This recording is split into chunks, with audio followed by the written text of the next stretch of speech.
Hi friends, welcome to my channel. ഇന്ന് നല്ല ടേസ്റ്റോട് കൂടിയ വാഴപ്പിണ്ടി കൊണ്ടുള്ള ഒരു തോരൻ്റെ റെസിപ്പിയാണ് കാണിക്കുന്നത്. അത് നമുക്ക് എങ്ങനെ ഉണ്ടാക്കുന്നതെന്ന് നോക്കാം. അതിലേക്ക് ഒരു വലിയ കഷ്ണം വാഴപ്പിണ്ടിയാണ് എടുത്തത്. നമുക്ക് എല്ലാവർക്കും തന്നെ ഇത് വളരെ കനം കുറച്ച് കട്ട് ചെയ്തെടുക്കാൻ കുറച്ച് ബുദ്ധിമുട്ടാണ്. അതിനാൽ ഇതേ രീതിയിൽ സ്ലൈസ് ചെയ്തെടുത്തു കഴിഞ്ഞാൽ വളരെ എളുപ്പമാണ്. നമ്മൾ ചിപ്സിനൊക്കെ വാഴയ്ക്ക സ്ലൈസ് ചെയ്തെടുക്കുന്ന അതേ രീതിയിലാണ് ഇത് സ്ലൈസ് ചെയ്തെടുക്കേണ്ടത്. ഇങ്ങനെ എടുത്തതിന് ശേഷം അതിൻ്റെ വേസ്റ്റൊക്കെ നമുക്ക് വളരെ എളുപ്പത്തിൽ തന്നെ മാറ്റിയെടുക്കാൻ സാധിക്കും. ഫ്രണ്ട്സ്, ഇതിനു മുന്നേ കുറേയേറെ വെറൈറ്റി ആയിട്ടുള്ള വെജിറ്റബിൾ കൊണ്ടുള്ള തോരൻ്റെ റെസിപ്പീസ് അപ്ലോഡ് ചെയ്തിട്ടുണ്ട്. അതൊക്കെ കണ്ടിട്ടില്ലാത്തവർ ഒന്ന് കണ്ടു നോക്കണേ. ഇപ്പോൾ അത് ഏകദേശം എല്ലാം സ്ലൈസ് ചെയ്തെടുത്തു. ഇനി നമുക്ക് അതിൽ നിന്നും കുറഞ്ഞ രീതിയിൽ വേസ്റ്റ് ഉണ്ടാകും ഇതേപോലെ. അതൊക്കെ ഒന്ന് വേർതിരിച്ചെടുക്കണം. ഇനി നമുക്ക് അത് കുറച്ച് ക്വാണ്ടിറ്റിയിൽ ഇതുപോലെ അടുക്കി വയ്ക്കണം. അത് കഴിഞ്ഞാണ് കട്ട് ചെയ്തെടുക്കേണ്ടത്. ഇതേ രീതിയിൽ എല്ലാം നമ്മൾ അടുക്കി വെച്ചു. ഇനി നമുക്കത് കട്ട് ചെയ്തെടുക്കാം. വളരെ കനം കുറച്ചാണ് കട്ട് ചെയ്യേണ്ടത്. എന്നാലേ നല്ല പെട്ടെന്ന് വെന്ത് കിട്ടുകയുള്ളൂ. നമ്മൾ കനം കൂടുതലായാൽ അത് കൂടുതൽ സമയം വേണ്ടി വരികയും അതിൻ്റെ ഗുണം നഷ്ടപ്പെടുകയും ചെയ്യും. ഫ്രണ്ട്സ്, എൻ്റെ ഈ ചാനൽ ആദ്യമായിട്ടാണ് കാണുന്നതെങ്കിൽ സബ്സ്ക്രൈബ് ചെയ്ത് ബെൽ ബട്ടണിൽ ഓൾ എന്ന ഓപ്ഷൻ ക്ലിക്ക് ചെയ്താലേ ഞാനിടുന്ന ന്യൂ റെസിപ്പീസിൻ്റെ നോട്ടിഫിക്കേഷൻ കിട്ടുകയുള്ളൂ. ഇപ്പോൾ ഏകദേശം എല്ലാം കട്ട് ചെയ്തെടുത്തു. ഇതേപോലെ തരിതരിയായിട്ടാണ് കട്ട് ചെയ്തെടുക്കേണ്ടത്. എന്നാലേ നമ്മൾ ഉണ്ടാക്കി കഴിയുമ്പോൾ നല്ല ടേസ്റ്റ് ഉണ്ടാവുകയുള്ളൂ.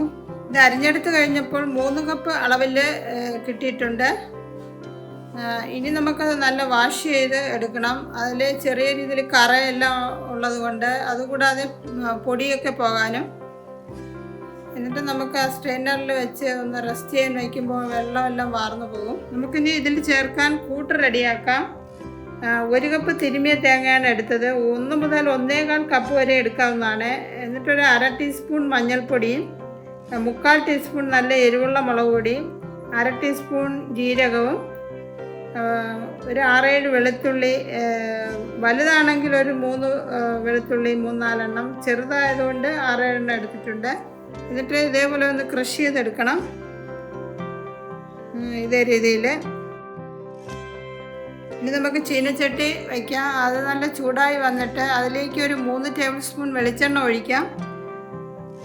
1/2 ടീസ്പൂൺ കടുക് ഒന്ന് പൊട്ടി വന്നിട്ട് 1 ടീസ്പൂൺ ഉഴുന്ന് പരിപ്പും, അതിനോടൊപ്പം തന്നെ ഒരു 3-4 വറ്റൽ മുളക് കൂടെ കട്ട് ചെയ്ത് ചേർക്കണം. ആവശ്യത്തിന് കറിവേപ്പില. എന്നിട്ട് അതൊന്ന് റോസ്റ്റാക്കി എടുത്തതിന് ശേഷം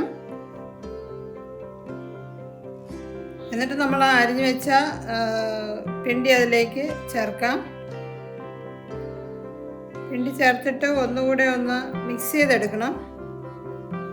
വെളിച്ചെണ്ണയുടെയൊക്കെ നല്ലൊരു ഫ്ലേവർ അതിലേക്ക് ഇറങ്ങാനാണ് നമ്മളിങ്ങനെ മിക്സ് ചെയ്യുന്നത്. 1-2 മിനിറ്റ് ഇങ്ങനെ മിക്സ് ചെയ്യണം. ഇനി നമുക്ക് ആവശ്യത്തിന് ഉപ്പ് ചേർക്കാം. 1/2 ടീസ്പൂണിൽ അല്പം കുറഞ്ഞ അളവിൽ മതിയാകും ഉപ്പ്. അതും ഒന്നുകൂടെ മിക്സ് ചെയ്യണം.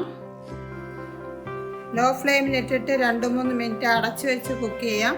എന്നിട്ട് അതൊന്ന് തുറന്ന് ശേഷം ഒന്ന് ഇളക്കിയിട്ട് കൊടുക്കണം ഇതുപോലെ. എന്നിട്ട് വീണ്ടും അതുപോലെ ഒന്നുകൂടെ ഒന്ന് അടച്ചു വെച്ച് മൊത്തത്തിലൊരു 3-4 മിനിറ്റ് സമയമെടുക്കുകയുള്ളൂ ഇത് കുക്ക് ചെയ്ത് കിട്ടാൻ. വളരെ ചെറുതായിട്ട് ഇങ്ങനെ കട്ട് ചെയ്തത് കാരണം നമുക്കത് തുറന്ന് നോക്കാം. ഇപ്പോൾ അത് നല്ല വെന്ത് വന്നിട്ടുണ്ട്. ഈ സമയം കൂട്ട് അതിലേക്ക് ചേർക്കാം.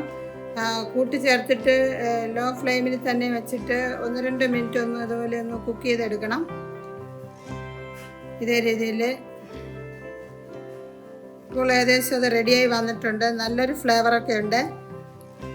ഈ തോരൻ ഉണ്ടാക്കി കഴിയുമ്പോൾ ഇതുപോലെ കുഴഞ്ഞ രൂപത്തിലാണ് ഇരിക്കേണ്ടത്. എന്നാലേ നല്ല ടേസ്റ്റ് ഉണ്ടാവുകയുള്ളൂ, ഡ്രൈ ആവാതെ. ഇത്രയും മതിയാകും. ഇനി നമുക്ക് അതൊരു ബൗളിലേക്ക് മാറ്റാം. ഫ്രണ്ട്സ്, ഇതേ രീതിയിൽ ഉണ്ടാക്കിയിട്ടില്ല എങ്കിൽ ഒരു തവണ ഒന്ന് ഉണ്ടാക്കി നോക്കണേ. എന്നിട്ട് അതിൻ്റെ റിപ്ലൈ കമൻറ്റ് ചെയ്യാനും മറക്കരുത്. ഇനി നമുക്കതൊരു ബൗളിലേക്ക് മാറ്റാം. നല്ല കളർഫുള്ളായിട്ടുള്ള തോരനാണ്, അതുപോലെ തന്നെ ടേസ്റ്റിയുമാണ്.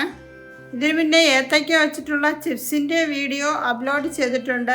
അതൊക്കെ കണ്ടിട്ടില്ലാത്തവർ ഒന്ന് കണ്ടു നോക്കണേ. കൂടാതെ ഏത്തയ്ക്ക കൊണ്ടുള്ള 2 വെറൈറ്റി ആയിട്ടുള്ള പഴംപൊരിയുടെ വീഡിയോസും അപ്ലോഡ് ചെയ്തിട്ടുണ്ട്. ഫ്രണ്ട്സ്, എൻ്റെ ഈ വീഡിയോ ഫാമിലിയിലുള്ള റിലേറ്റീവ്സ് കൂടാതെ മറ്റാർക്കെങ്കിലും യൂസ്ഫുൾ ആവുമെങ്കിൽ അവർക്കൂടെ ഒന്ന് ഷെയർ ചെയ്യാൻ മറക്കരുത്. അടുത്ത നല്ലൊരു റെസിപ്പിയുമായി വരുന്നത് വരെ നന്ദി.